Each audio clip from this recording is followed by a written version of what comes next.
আসসালামু আলাইকুম। আমি আজকে আপনাদের দেখাবো বাড়িতে খুব সহজে কতটা সুন্দরভাবে সরষে বাটা দিয়ে ইলিশ ভাপা তৈরি করবেন, তার একটি রেসিপি।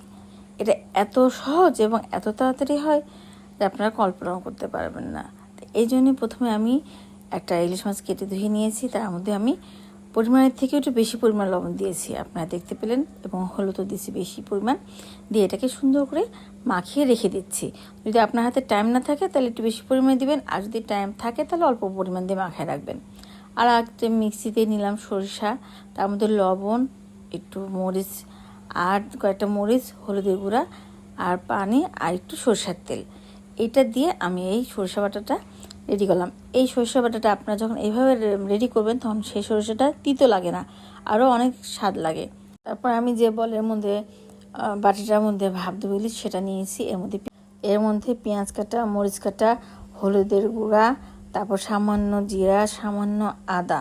এখানে কিন্তু রসুন বাটা ব্যবহার করবেন না। আর অল্প সামান্য পেঁয়াজ বাটা দিয়েছি, আর লবণ দিয়েছি পরিমাণ মতো, আর সরষার তেল দিয়েছি 1 টেবিল চামচের মতো। তারপরে দিয়ে দিলাম আবার একটু মরিচের গুঁড়া দিয়ে আবার এটাকে চটকাচ্ছি। চটকায় দিয়ে দিলাম আমি এখানে সয়াবিন তেল 2 টেবিল চামচ ভরে, আপনারা দেখতে পাচ্ছেন। এবার দিয়ে দিলাম সেই সরিষা বাটাটা যেটা আমি বেটে রেখে দিয়েছিলাম। এখন এটা সুন্দর করে দিয়ে মাখায় নিয়ে আমি ওটা সাইডে রেখে দিয়ে যে মাছটা লবণ হলুদ দিয়ে মাখিয়ে রেখেছিলাম সেই মাছটা এখন একটু ধুয়ে নিচ্ছি, কারণ ওটা একটু বেশি লবণ ছিল তো, বেশি হলুদ, এই জন্যে। মানে এটা ইলিশ মাছ ঠিক এইভাবে মেরিনেট করে রেখে দিলে ভিতরে লবণটা প্রবেশ করে, তখন ইলিশ মাছের স্বাদটা অনেক গুণ বেড়ে যায়। তারপরে এটা সুন্দর করে এই মশলার মধ্যে মাখিয়ে নিলাম। মাখিয়ে নিয়ে এটা আমি কোনো পানি দিইনি, দেখতে পেলেন, আমি এভাবে ঢেকে রেখে দিলাম। আপনারা যদি এইভাবে সময় হাতে থাকে তাহলে আপনারা এইভাবে অনেকক্ষণ রেখে দিতে পারবেন, আধা ঘন্টা, তাহলে আরও বেশি স্বাদ লাগবে, কিংবা তারও বেশি। আর যদি সময় না থাকে আপনারা এইভাবে তাড়াতাড়িও বসাই দিতে পারবেন।